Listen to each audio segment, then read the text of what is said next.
একজন মুক্তিযোদ্ধার গলায় জুতার মালা মানে পুরো বাংলাদেশের গলায় জুতার মালা। আপনি প্রশ্ন করতে পারেন, আপনি প্রশ্ন রাখতে পারেন, আপনি ভাবতে পারেন, আপনি ভিন্নভাবে বিষয়টাকে দেখতে পারেন, আপনি জাজমেন্ট করতে পারেন। হয়তো সে মুক্তিযোদ্ধা অপরাধী ছিল বা তার নামে কেস ছিল, মামলা ছিল। তার মানে কি এই যে আপনি চাইলেই একজন মুক্তিযোদ্ধার গলায় আপনি নিজের থেকে জাস্টিস করে বিচার করে তার গলায় জুতার মালা পরিয়ে দিতে পারেন? এই অধিকার আপনাকে কে দিয়েছে? এই অধিকার আমাকে কে দিয়েছে?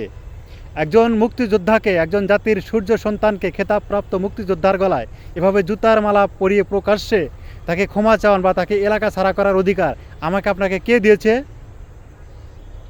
সে যদি অপরাধী হয়ে থাকে তার অপরাধের বিচার করবে রাষ্ট্র, তার অপরাধের বিচার করবে আইন, দেশের প্রচলিত আইন।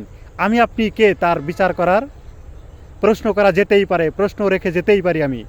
বাংলাদেশ তুমি বিপদে আছো, বাংলাদেশ তুমি বিপদে আছো, তুমি বিপথে আছো, তুমি বিপথে চলেছো।